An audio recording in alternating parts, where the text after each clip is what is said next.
to join, and then we'll get started. Thanks so much for being here. Everyone is invited to introduce themselves in the chat so we can see who is here. Would love to see where you're from, and if you want to share what brought you here today, you're welcome to do so as well. So thanks for being here. We'll get started in just a minute.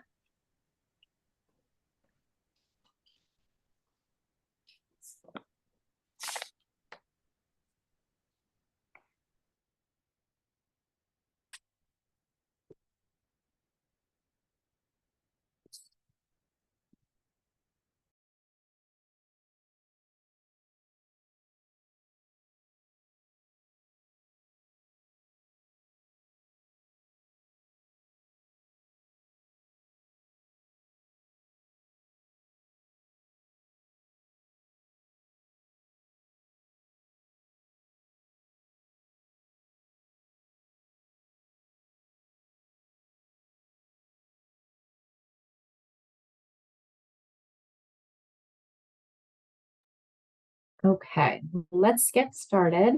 Thank you so much, everyone, for joining. This is our monthly Wisdom Study Community Forum, and today is August 28th of 2023. We have a really exciting forum today with a couple of guest speakers to talk to us about environmental risk factors and cancer. And we're excited. This is one of the topics that our forum attendees have noted in our past surveys that you're really interested in learning more about. So we're so excited to be able to have this discussion today. So again, if you're just joining, please feel free to introduce yourself in the chat. And then we'll go through just a couple housekeeping items.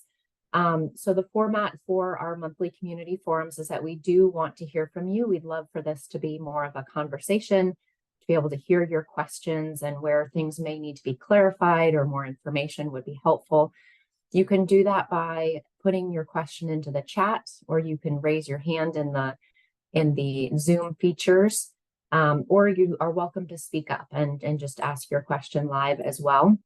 And we'd love to hear your questions throughout. The presenters know that we'll be interrupting them with questions, and better to ask them as you have them rather than waiting till the end so that they're still sort of relevant and maybe others have those same questions and would help them to be able to learn more and to understand the topics better too.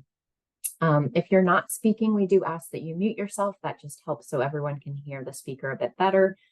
And we are recording the meeting. This is so that for those who can't join during this live session, they can listen in afterwards. And at the very end, we'll have a quick feedback survey to hear whether there are other topics you'd like to discuss. So we do have these forums once a month. We've been doing this for nearly 2 years now, really in an effort to be able to engage with the communities around the nation and to be able to understand and provide information about women's health and breast health, sort of organized around the wisdom study and our goal really to help improve breast cancer screening and risk assessment, and hopefully be able to offer better screening recommendations and preventive options for women across the country. So with that, I am pleased to introduce our all-star team of panelists today. We have Peggy Reynolds, who is a professor of epidemiology and biostatistics at UC San Francisco. She's also a co-investigator at the UCSF Earth Center, and she'll tell us a little bit more about that center and the goals of that center. And then Kimberly Badal, who's a postdoctoral scholar here at UCSF. She works on machine learning and bioinformatics, and she also is the founder and executive director for the Caribbean Cancer Research Initiative. So I will have them take the lead on presenting today. The mission, again, of these community forums really is to have a conversation and move together toward equity and better outcomes in breast cancer for everyone. So thank you so much for joining us today. We have lots of other topics that we've discussed in the past. And again, these are all available, posted on our YouTube channel if you ever want to go back to any of the topics. But for today, we'll talk about environmental exposures in breast cancer. And with that, I will pass it off to Peggy. Thank you. I'm going to endeavor to share screen. Sometimes I do a better job than others. Let me see if I can bring up my slides. I'm having some technical difficulties, but hopefully. Okay. All righty. Am I up on your screen? Hopefully. Yeah. First of all, I want to thank you for the invitation. I'm so pleased to have a chance to chat with you all. Environmental risk factors is a topic that's been of great interest to me for some time. And I'm happy to just very quickly run through a few things. Most of these things you may already know.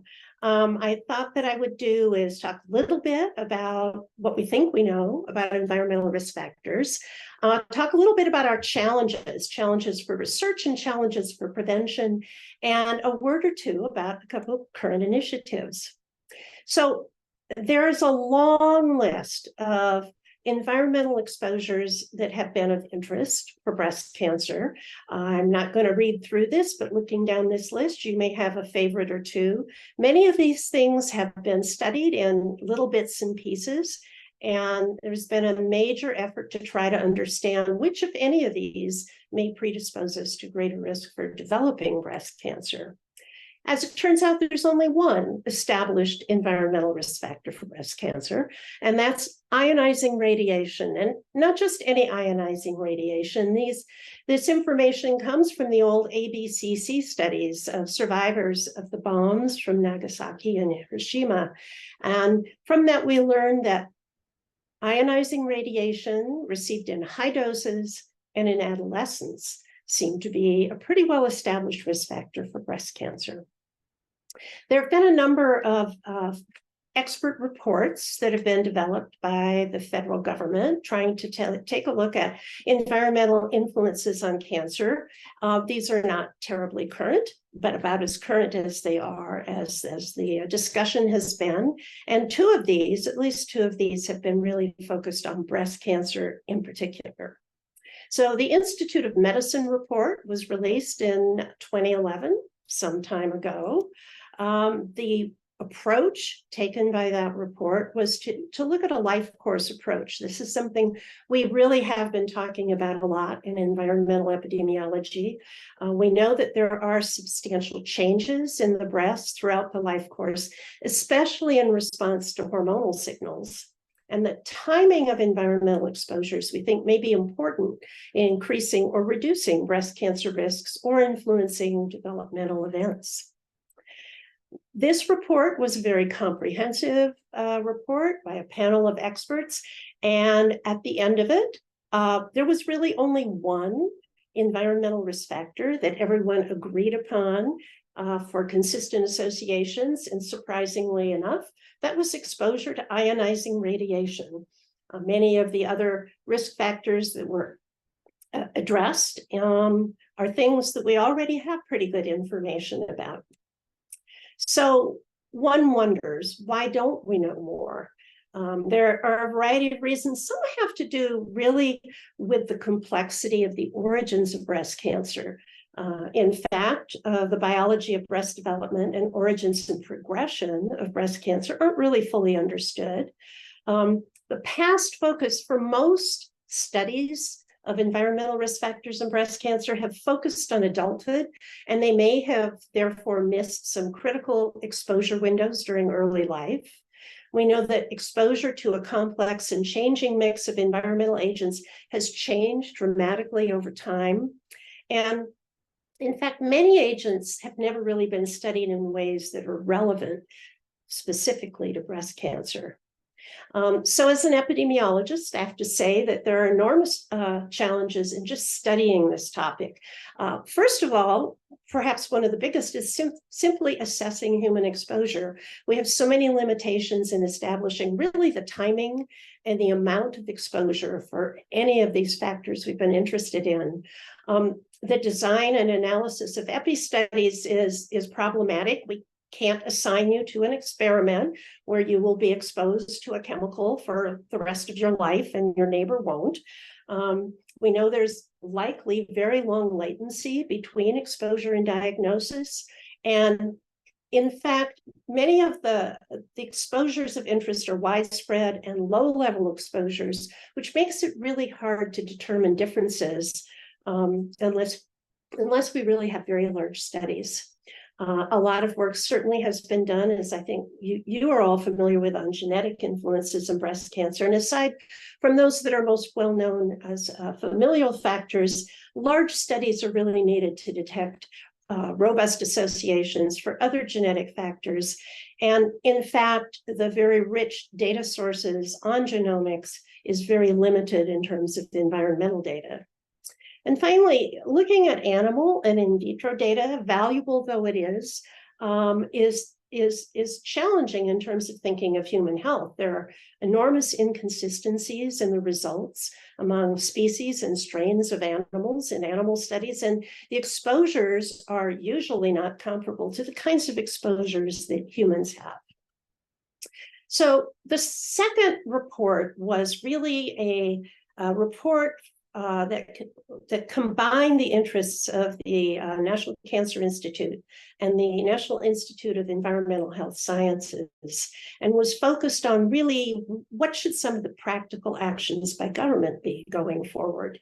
So there were a number of recommendations that came out of that report.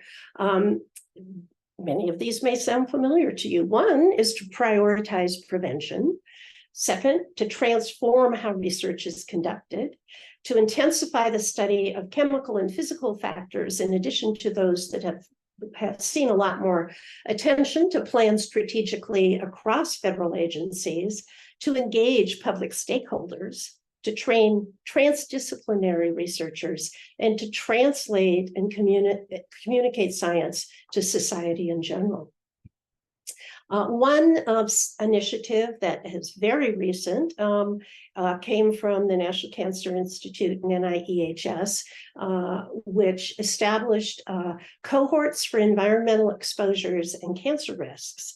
As part of this initiative, which is really an advance for NCI to focus on environment, there were 5 new cohort studies that were funded. These have just begun. One of them is our own DREAM study here in UC at San Francisco. So in summary, relatively little is actually known about environmental risk factors in breast cancer. There are, as I said, a number of challenges for human health research, but environmental risk factors are currently a high priority, certainly for advocacy organizations, and there have been some new NIH initiatives. This means we're left with a lot of uncertainty.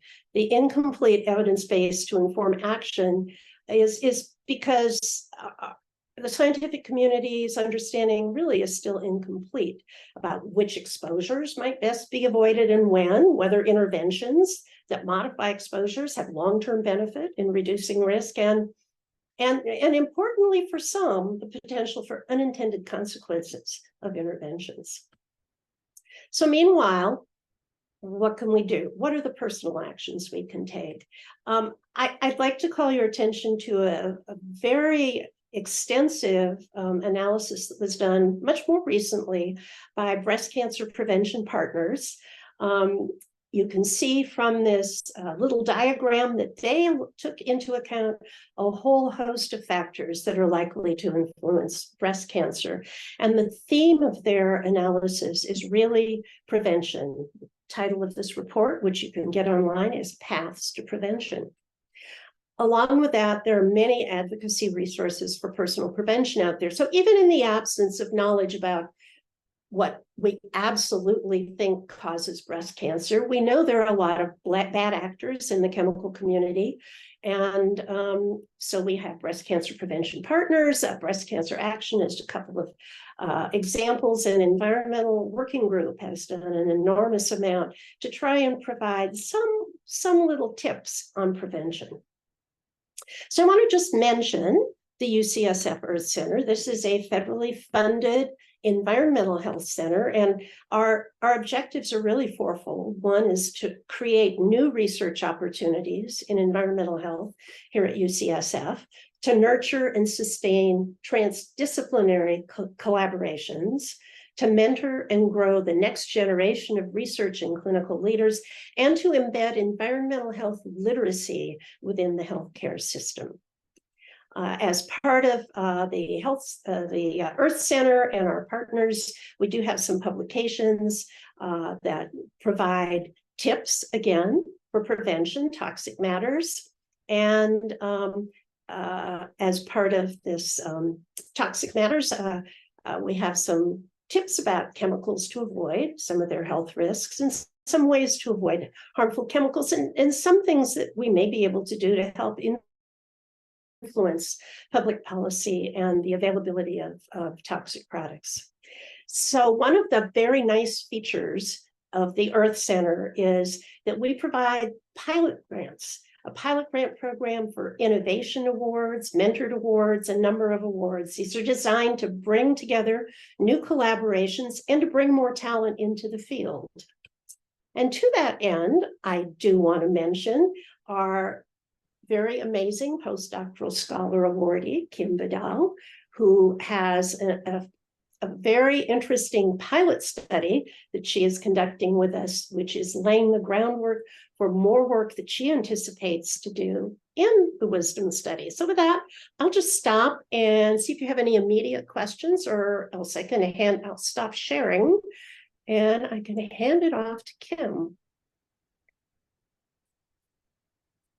One question that I have, you mentioned some of the limitations. I would assume some of them have to do with the actual data collection, like how you're measuring exposures. And is some of that using, recall of participants in these studies and trying to remember where they live or what jobs they had, what they were exposed to? I think Kim will talk about this a little bit more, but are there limitations in that, or is there best practices that we can share and use to be able to measure those a little bit better?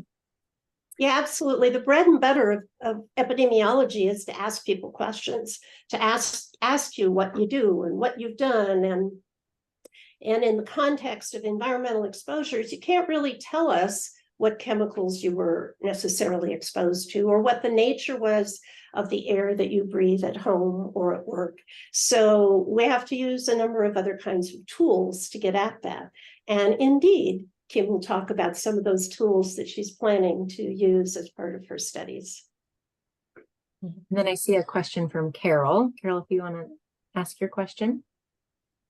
Yeah, it's actually sort of a comment. I've worked in polychlorinated biphenyls, and we know that they're short PCBs, that they're concentrated in the fat of animal bodies.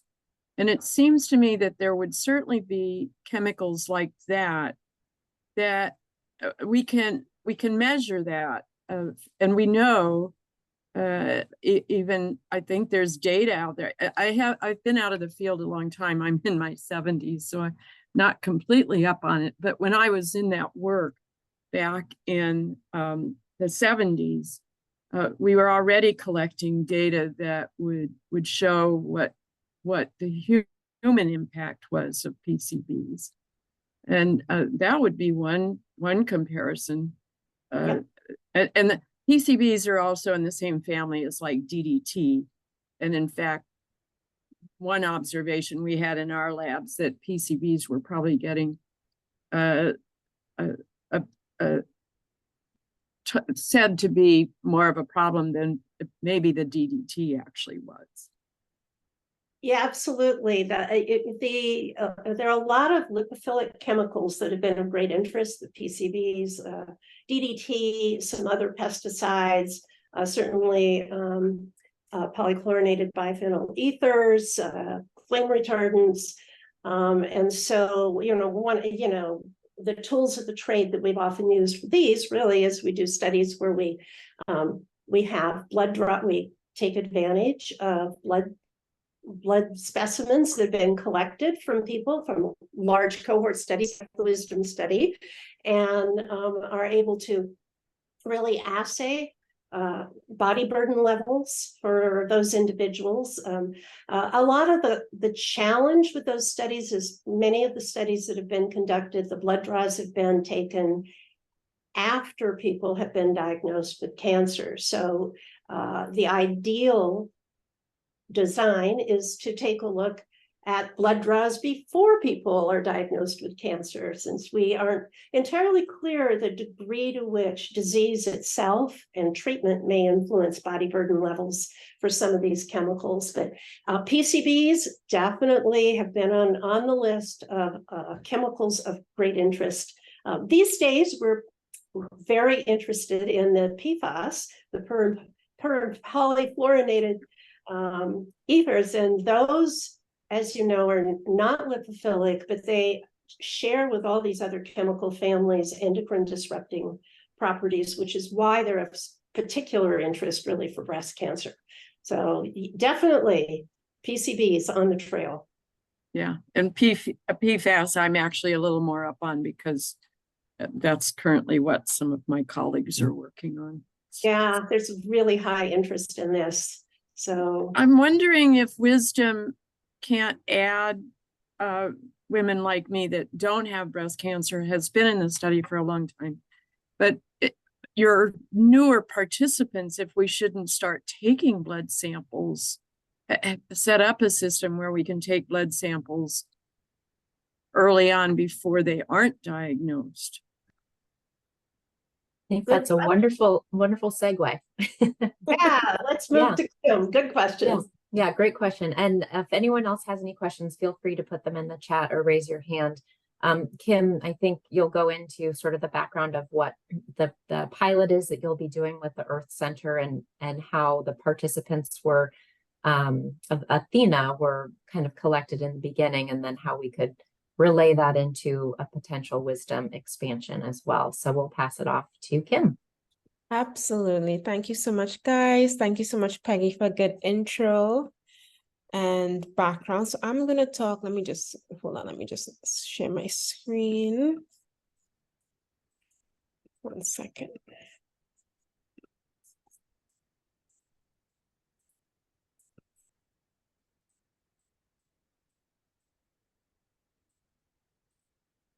All right, you should be seeing my screen right now. Okay, so as Allison mentioned, I am a postdoctoral scholar, been with the Wisdom study for almost 1.5 years now, and I have taken a deep interest in looking at environmental exposures and breast cancer risk.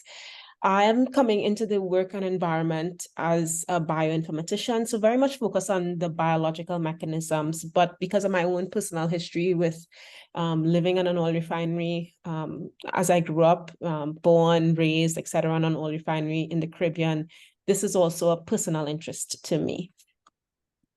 So today I just want to give a brief overview of what we plan to do in Wisdom in terms of estimating environmental exposures. So as Peggy said, there are lots of limitations, caveats, nuances as it relates to measuring people's environmental exposures.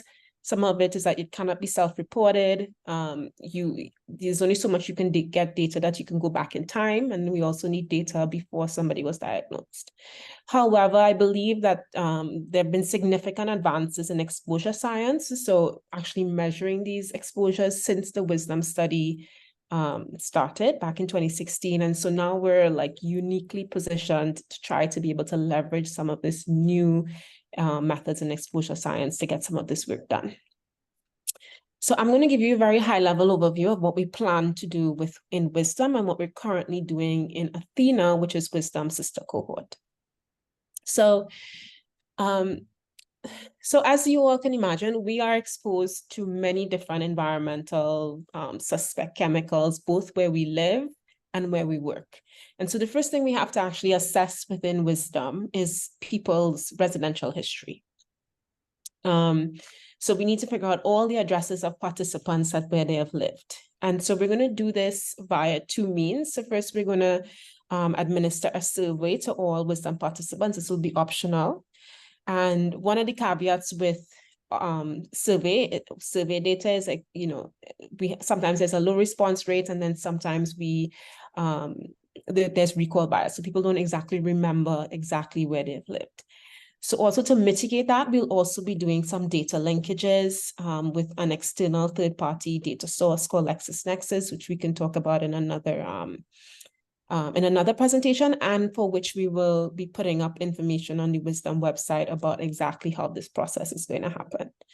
So our hope here is essentially to get people's residential addresses and essentially line them up over time. So we have enough residential addresses for hopefully your entire life or the majority of your life, or at specific windows where we know the breast is particularly vulnerable to environmental insults, which we call windows of susceptibility. So the other thing that we also need to do, so you live half your life at home and then you live half of your life at work, right? So a lot of us go to work physically, unfortunately or fortunately. And so we need to also assess where people work. So not just where they work in terms of their address, but also what their occupation was. So there's some occupations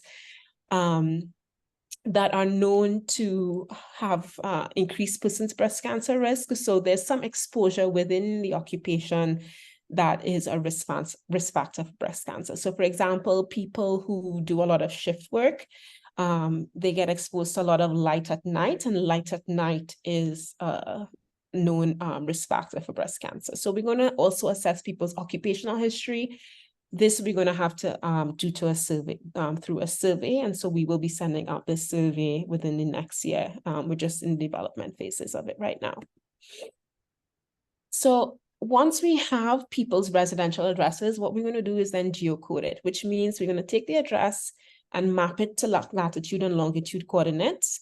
And then with those latitude and longitude coordinates, we'll assign a geo-ID. So a geo-ID could be something like a census tract or a zip code tabulation area. And what's great about the advancements in exposure science right now is that we can actually take those geo-IDs and then link that to publicly available environmental data sets, most of them through the Environmental Protection Agency. So there are a number of data sets with various exposures.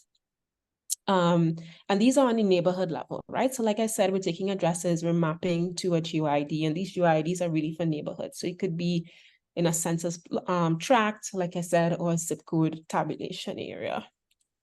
And so some of these data sets that we're going to go into just very briefly is one called the Environmental Justice Screen. So this measures 12 different environmental exposures, everything from exposure to PM 2.5, diesel particulate matter, and your proximity to hazardous waste sites.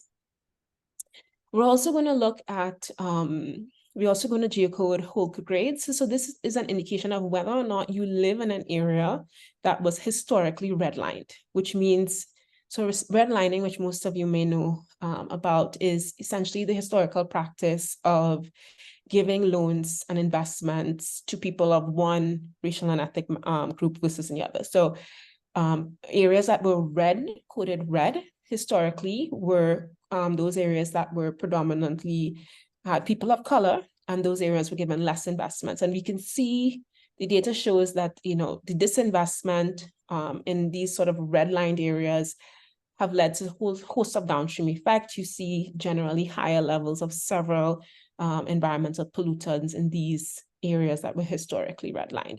And it's very interesting to note that there are also studies that have shown now that living in a historically redlined area, if that area has not progressed from being disadvantaged to currently being advantaged, the people who live in that area, regardless of their race and ethnicity, have an increased risk for breast cancer. So that's a very interesting study that just came out. We're also going to look at persistent poverty areas. These are areas, people that have been in persistent poverty, which is a specific definition for, I think, almost 3 decades. And we're also going to look at area deprivation. So these data sets essentially will give us different ways to measure people's environmental exposures, their exposures to several toxics, where they work and where they live. And we're also going to measure rurality. So one thing we would like to do is once we have people's environmental and residential histories, and now we've mapped, sorry, their residential and occupational histories, and now we've mapped these to exposures, we'll hopefully be able to then measure exposures over time. So calculate some sort of cumulative exposure index. I mean, this is all planned work. We haven't figured out the exact calculation of this as yet. For the occupations, so Peggy and other colleagues at the Earth Center have built out what's called a job exposure matrix specifically for breast cancer. It's a really robust tool that has 168 occupations, I believe. It's publicly available online. And what it shows is for each occupation, what is the likelihood or the probability that that person working in that occupation was exposed to a chemical that is a suspect chemical for breast cancer risk. So that job exposure matrix will help us to be able to map somebody's job to their possibility or their probability of exposure to one of these chemicals of concern that are specific to breast cancer.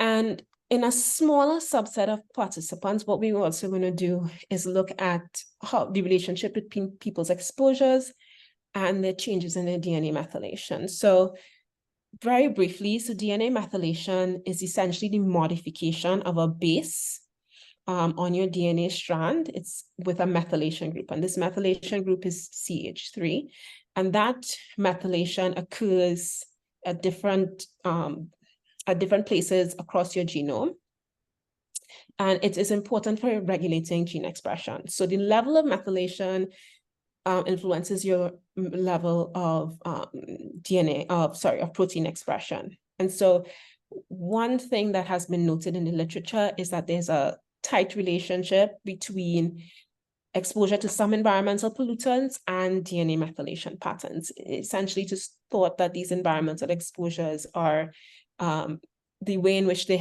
mediate the biological mechanisms is through DNA methylation. So we're going to do this in a smaller cohort of wisdom. DNA methylation arrays are very expensive. So we're only able to do this in a sub-cohort of about 600 people, provided we get that grant for this. But this is the hope. Hey, Kim. Yeah. Just to make sure everyone on the call is sort of familiar with what you're saying, so that, you know, sometimes these environmental exposures can kind of, you know, upset the DNA or can fragment it or make changes to it that can make you more susceptible to cancer. That's what you're looking for, right? Yes, and also the methylation. I mean, the methylation is a change. Yes, yes. It's a type of change Yes. to your genes that environmental exposures can cause that you might not see. And, you know, it may or may not make a difference, and it may only make a difference if you have some other kind of susceptibility. It might be if you don't have some other risk factor, it wouldn't matter. But those are the kinds of questions that we want to be able to ask here, right? Yes, exactly. So people on the call, are you following this, or you have questions, or? One question I have, Kim, when you're talking about occupational exposures, it made me think, before DDT came up and some other things, it made me think about like hobbies or just around the house exposures of cleaning and gardening and all those types of things. I feel like this is sort of you could start pulling on the string and trying to capture all the information. So I'm just curious sort of where, you know, I mean, maybe I'll get to this, but where to start, and then where maybe we can do some deeper dives too, because I know there's a lot to try and capture, and some may not be as important as others.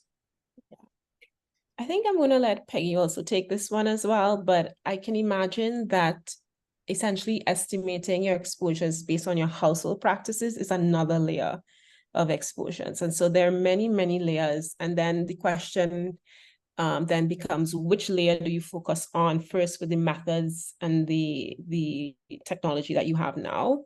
And so I think neighborhood level is definitely one place for us to start. Because we have the data that's available publicly, and then also occupational exposures, because we have these job exposure matrices that were recently built out. But I'll let Peggy continue to answer that. That's a good, I would just add that one of the reasons we're sometimes interested in occupation traditionally is that for some agents of interest, the exposures in the occupational center setting may be much more dramatic than in sort of everyday living. And so that's one of the reasons traditionally that a lot of occupational health studies have happened. As it turns out, however, not so many studies have really focused on women. A lot of that literature is really focused on men and outcomes like lung cancer, if we're talking cancer, or other kinds of cancers. So one of the other things we do is we actually do, in many of our studies, have some extensive questionnaires about household activities, chemical exposures, personal product use. And so, as Kim said, that is an entirely other layer of detail, one that's also important, but it's another aspect that we do try to take a look at as we can. And I don't know, Marianne or Wilma, one of the question, it's so important to be able to get the information about where people lived and what they did. And, but we want to make sure that people feel safe and secure about having that data looked at in this study. But without that, there's, a lot of people have asked us about exposures because a lot of people are interested. But if we don't have this data, we can't really answer any of these questions. So I'm just wondering, whether you're anticipating that people would be nervous about this, or if there's an important way that we want to explain it to people, or are you excited about this? Are you frightened about it? Or I don't know if anyone will speak up. I know on our, go ahead. Hi, Marion. Oh, okay. Go ahead, Marion. Go, Wilma. Go, Wilma. You can go. Wilma, then Marion. Okay. Good afternoon, everybody. I think for me and the communities I'm associated with, it's good information because all of the things that have been covered are things that we are involved with or exposed to, whether it's where we live, where we work, or the products we use at home or around our homes. And I think it's important that we share this very important information with the community so they will know what's out there and let us know what you have had access to or exposed to, where we can better assist you in doing something before you're diagnosed, or for people who have been diagnosed and they know what to look for going forward. Great. Marianne? Yeah, I had just put something in the chat about the information that you're putting out, clearly explaining what redlining is. I was speaking to someone just about a job interview that she had in the 70s because she was the first African-American being considered for the position. And the interviewers actually came to her home and spoke to her mother to see if she fit their criteria. They wanted to see her home. So does this include apartment dwellings as well as home? People were redlined, are being redlined, Right. have been redlined, and not even realize that that's the practice that's going forward. So having some way of clearly explaining just what that means to them, meaning the being placed in areas where it's well known that it was a contaminated area, and Closer to environmental. yes, And yeah. So I think that people with more information, they're more ready to share their experiences, but not even having a clear understanding of what those practices are or were is a problem. Okay, that's a good idea. We can even make some short videos to explain why we care about all this. Yeah. Okay. Yeah, absolutely.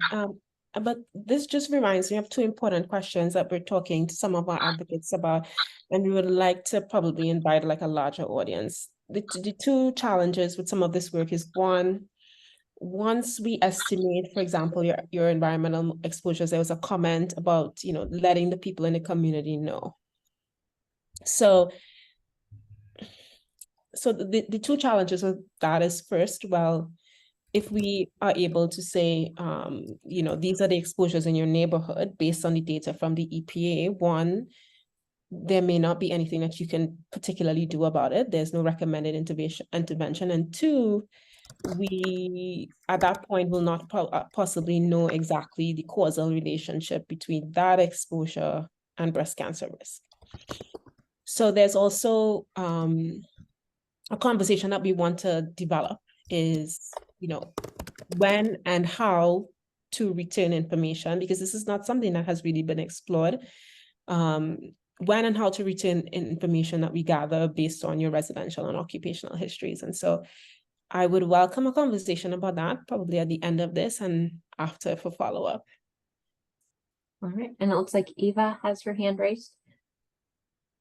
Yeah, I don't want to derail your presentation because I know you're in the middle, but Chinonso Okori, which was a colleague of mine who right now is not with UCSF, she's furthering her education, but she was involved in a kind of something that just sounds so similar, super similar in Bayview Hunters Point, and doing the same thing. And I actually made the maps for her where that we mapped people's only their residences. We didn't look at anything else, but only the residences on top of the EPA data, looking at different exposures.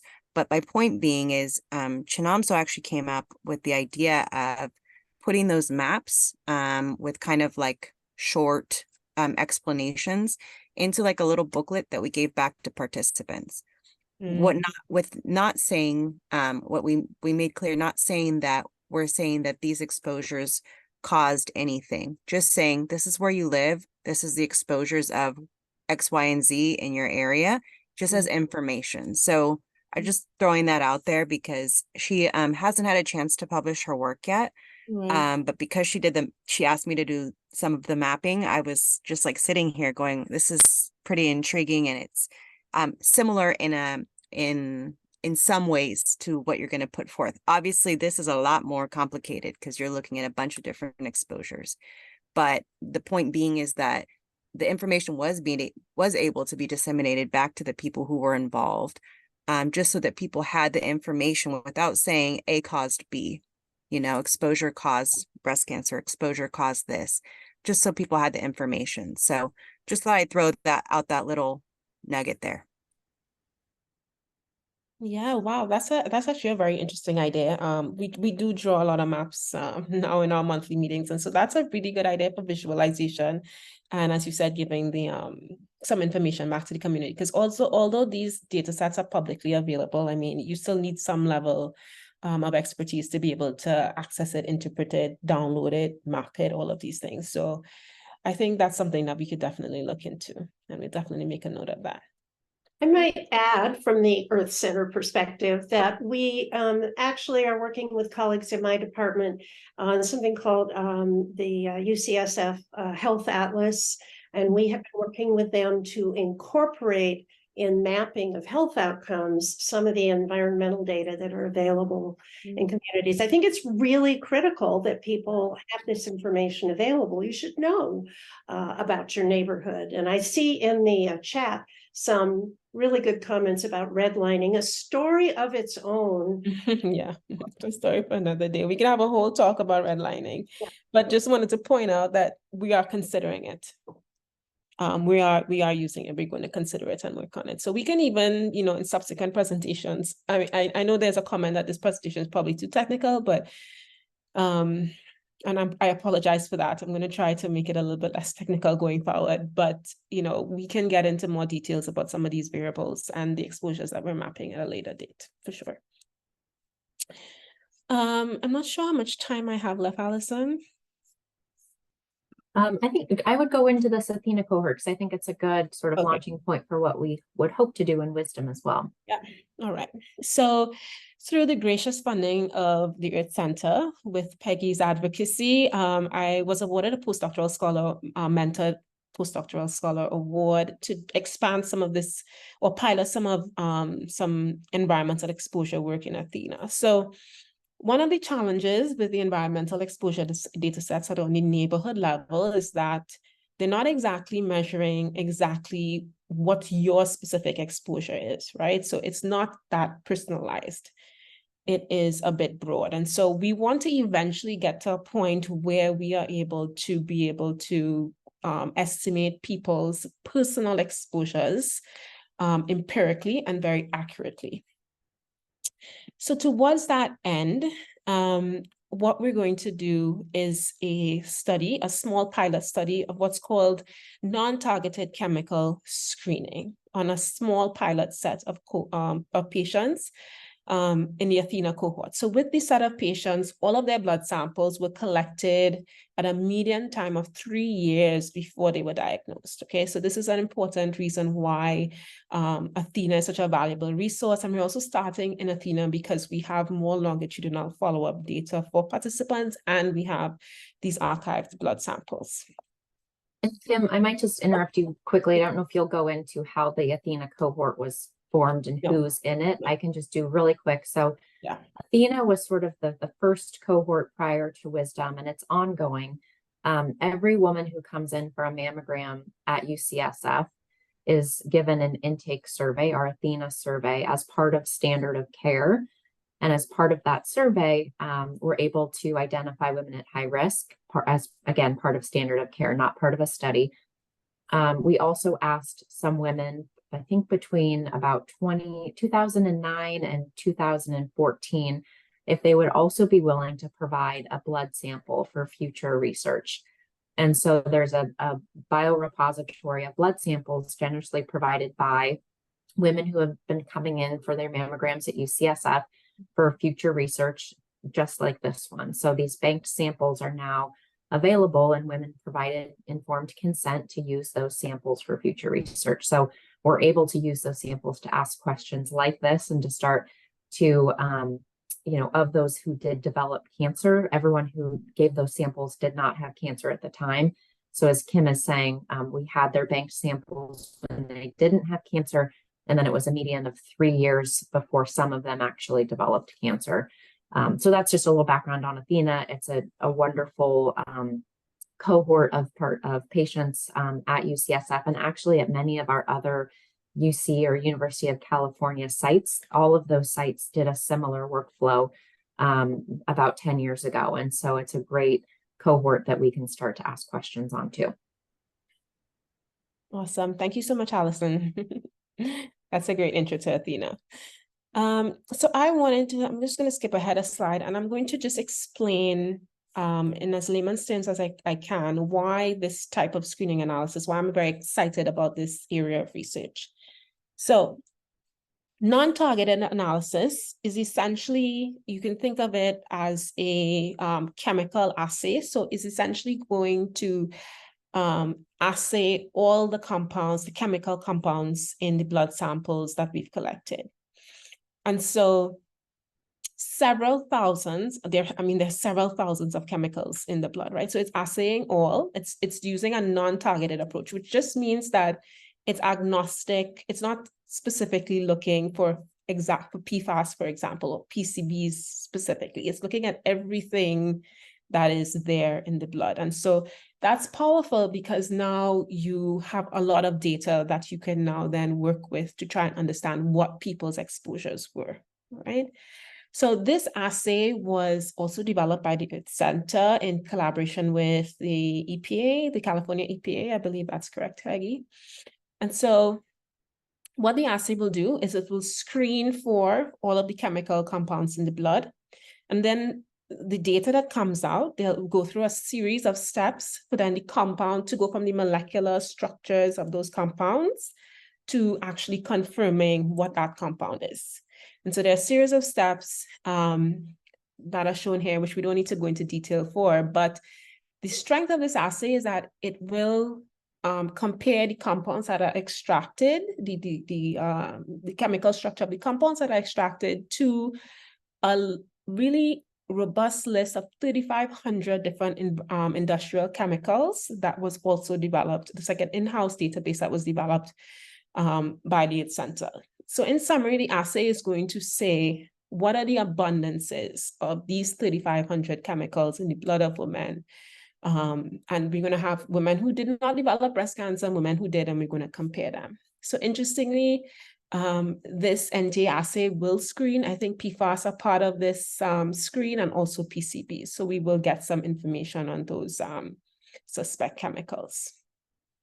So like I said, this is a small pilot. It's really a feasibility pilot to see whether or not the samples that have been archived can be used in this assay. And I've already applied for more funding for us to be able to expand the sample size. So I think that this type of assay is sort of like the next frontier in terms of exposure science and biomonitoring. So we can get more individual measures, but this is still research grade. It's also a bit expensive to run one of these assays. And so hopefully, over time, we'll be able to integrate this. So that's it for me. Thank you all, and I'm happy to continue this conversation. Thank you, Ken. Please do put your questions in the chat. Just in some context with the wisdom study as well. So this is something we are planning to do. We haven't yet done it. And there's a few different ways in which we're hoping to build this into what we're doing in wisdom. As Kim mentioned, one would be to do some optional surveys and optional endorsement or opt-in to us mapping or linking your residential history to some of these residential and codes for geocoding, so we can try and see what exposures people may have had. Because it's not one of the primary aims of the study, and because we know there are some sensitivities around people feeling comfortable providing that information, it is and will be an optional part of the study. Though I think, as Wilma pointed out, it's important for us to continue to learn and to be able to understand what each of us are exposed to, but also as a community and as a region, what those exposures might look like. So there's a big opportunity. I think Wisdom now has, in our first cohort of Wisdom, we call it 1.0, we have about 45,000 women who have joined the study across the country. We are launching and have launched the next phase of Wisdom, where we're starting to build in more and more of these risk assessments and be able to improve our risk models, and in particular try and find women at risk for more aggressive cancers. So by doing more of this work, we'll be able to continue to learn and improve our approach to risk prediction, and also to being able to give recommendations for screening and prevention. So the more information we can learn together, the more we can do to help achieve our goal of improving screening and prevention. Yeah. One thing I'd like to ask this group also is, again, trying to make sure that we can get this information, I think, is really important. And I think explaining why, what is redlining? Why do we really care about this? What are the questions that we're trying to answer? What are the ways in which we can try and figure it out? We're keeping it all confidential. I think there's another piece that's really important, is, this study works because we are solid and know for sure about follow-up. And sometimes, getting a connection to the cancer registries is really important, or just to make sure that we know what's happened if we've lost touch with somebody. And one of the ways in which we can do that, or there's a lot of information that we can get that turns out to be super important. And that is, if people give the last four numbers of their birth certificate, of their social security number, that really allows us to link to the registries, link to a death registry, really find out for sure what's happened to people, especially if we want to follow people out at 10 years without necessarily bothering them. So that's not your whole number, and it's something that we've been encouraged to do for many years. We haven't done it because I was worried that we would lose the trust of our community and our patients. I'm now convinced that it really is an important thing for us to try and do, and to really make the effort to try and explain it better, And I think it just helps us really ask these questions about exposure, make sure we know for sure who got cancer, really make sure that what we're doing is really good. And so I just wanted to see what people's reaction is to that. I mean, obviously people don't want to give it, they don't have to give it, but I didn't even want to ask for it because I thought that people would be very suspicious and think that we're, might be trying to use their information in a different way. So, and just what do you think is the best way to present the reason for us doing it? Looks like there's, let's see, Lucianne, did I pronounce that right? Yes, thank you. Mhm. For this presentation is very informative, and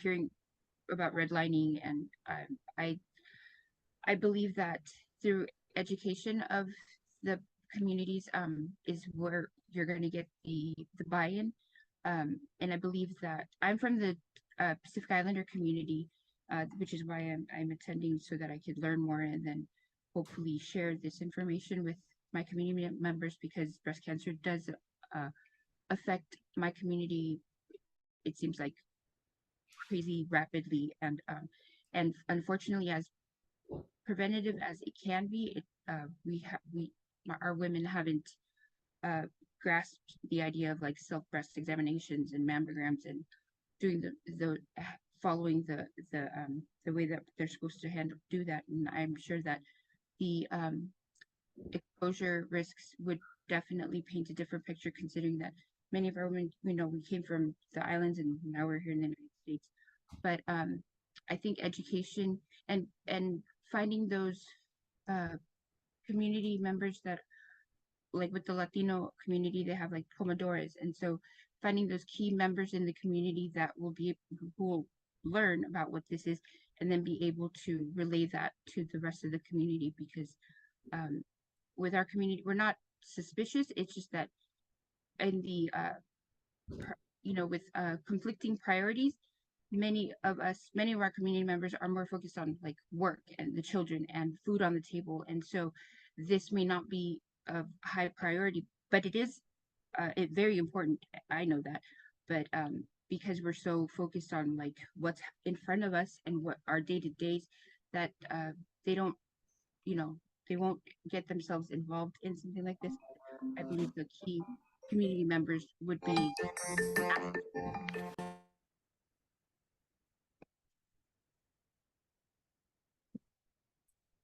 Sorry, you got interrupted a little bit, but key community members can help to kind of be that liaison to the community and help discuss. Is that what you were saying? Yes, because Yes. I mean, I getting the women involved in signing up for the wisdom study, and following up with like mammogram. I mean, it's definitely a lot of hand holding, but that's what our organization is here for. And just trying to fight the stigmas. But I believe that education is definitely key, because once we understand why you're asking for the information that you're asking for, then it's a lot easier. The conspiracy theories or the fake news can like sit somewhere else, because we now know what the reasons are. Well, I'd love to connect with you after this. We do have our community leadership board, and we do work with some individuals in the Pacific Islander community, but always love to have more representation. So I'd love to connect with you afterwards too. I'll send you an email. And I think that's really helpful. And I think that just as like, if we are asking for information, that we have a little learn more button, and we could even have a link to a little video that explains in a minute why we think it's important. I think these things really make a big difference. Yeah. And it looks like there's a hand. Santana. Hello. Yes, Innocencia. To answer Dr. Esserman's question, as far as whether the data would be a hindrance to some people taking part, actually, I didn't sign up for the Wisdom 1, but I'm looking to sign up for Wisdom 2, in part because my background is in no way related to where I'm living and standard of living now as compared to where I grew up. And I didn't feel that the first round was going to capture the risk unless it looked back at past addresses, past experiences. To that end, in terms of this study, it sounds like you have the pool of people, and then you're going to take a small group, run them through a bunch of details. But would another way be to look at where there's a high percentage of people coming who are developing certain conditions, Yeah. including cancer, then Yeah. get as many people in that area tested and see where it goes from there. And two places that come to mind in particular for me is the Virgin Islands, in particular St. Croix, where you had an oil refinery and a bauxite refinery, and in Puerto Rico by many of the cement plants, and where there are now these lawsuits that can give you a pool of people to know who are there, but then look at their family and everybody else. And you may wonder, well, what would those have done? What happens with these places is a lot of them all are houses built on cisterns, and the pollution was not controlled. The pollution went in the air when you'd have hurricanes that would kick it up, or even just regular rain, and it sits in the cisterns. They tell you boil the water after a hurricane, but they don't tell you how to get rid of the heavy metals that are now sitting in your cistern. Are Well, you looking on at water? Kim is particularly interested in that. I'm sure she'd be happy to be deployed to the American Virgins, but there's a lot of places like that. You know, we have that actually at Hunters Point. We have it, but I think the idea of going to communities where this has happened to make sure that we have enough to make sure that we get those exposures would be a fantastic idea. Yeah. And I'm sure, although it's not in the United States, Kim comes from a place like that in Trinidad, so that's one of the reasons why she's so interested. But we didn't have the capability of doing it. We didn't have Kim and Catherine and Peggy, so now we do. And so now we can layer this on. Yeah. So thanks. We'll follow up with you. I think that these are all really great suggestions, everybody. And just the comments about like enriching the cohort for people who have high exposures. So one of the things that Wisdom tries to do is increase the diversity of the cohort, and that is also geographical diversity, right? So where people live. So the area deprivation index that we're mapping on really shows us in like a composite metric about if we're actually getting this geographical diversity in terms of people's exposures, because that's what we really need. We need people on both ends of the spectrum so we could really do the analysis. And so this is also going to help us do our recruitment efforts. All right, the exposures some of the data that we're collecting is going to help us do more targeted efforts. So it's in the plans. And I see one more question from Carrie, and we're going to launch a quick poll. So while Carrie, you ask your question, if others can answer the poll question, and then, yeah, so Carrie, go ahead.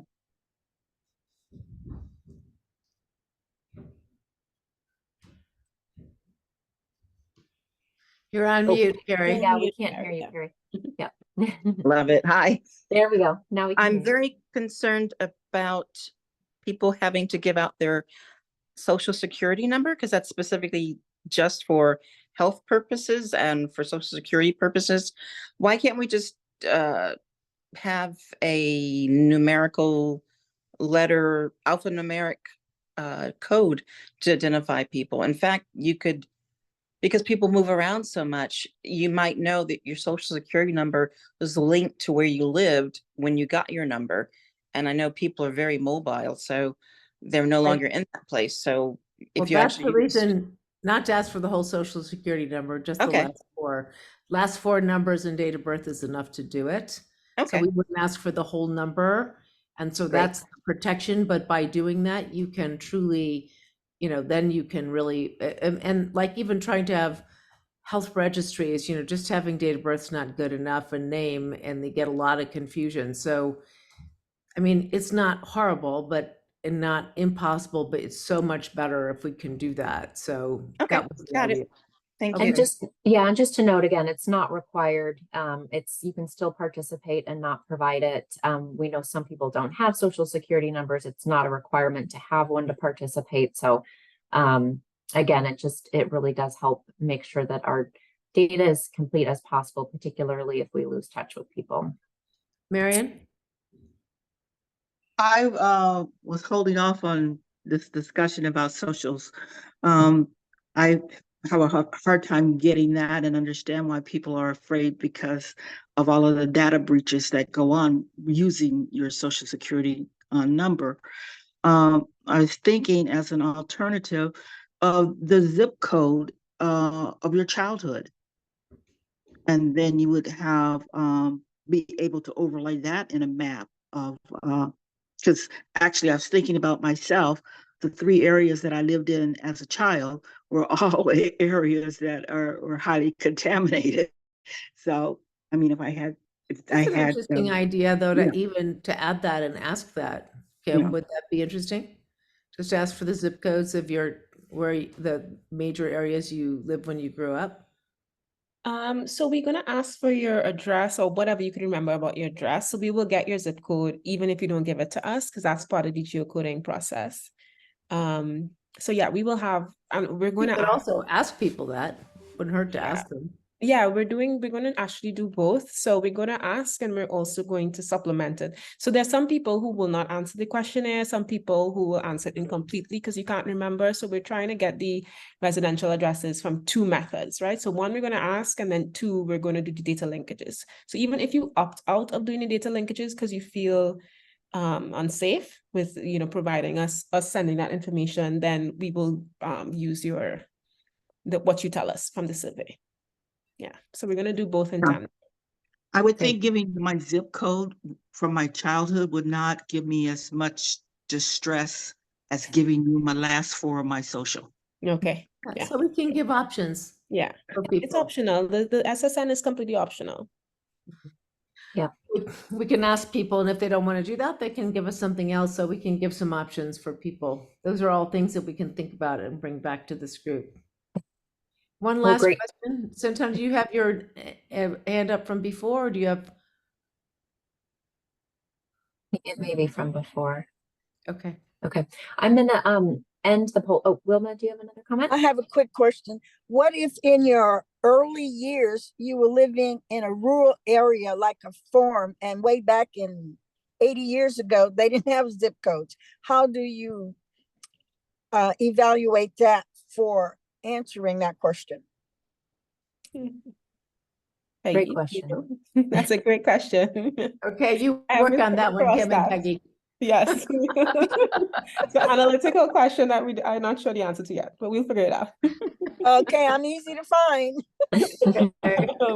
Thank you. All right.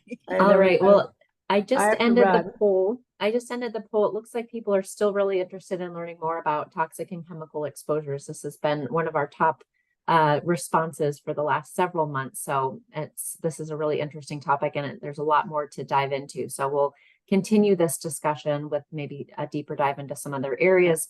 Would love to hear what questions you have. You can always email us if you want to ask a specific question or have a specific topic suggested. And I So like just- the idea of going to a particular area where we know there's toxic exposures and really try and work on getting enough people who are part of that community to join us. I think it's a great idea. Yeah. We can talk more about how we might do that. Um, Great. So with that, I just want to say thank you so much to Peggy and to Kim. Thank you for your insight and your expertise and for answering all of our questions. I know there are many, many more, so please do share those with us. And thank you so much for joining and being part of our wisdom community. You can always email us and check out our website if you have any questions or suggestions. And our next community forum is September 25th at the same time from 4 to 5 p.m. Our meetings happen every single month, the last Monday of the month. So next month will be September 25th. We hope you can join us. Since you've registered for this, your registration is good for all future forums. You don't need to register again. You'll get reminders ahead of the forums each All time. right, great. Thanks, everybody. Thank Thank you all. you. Thanks so much. Bye.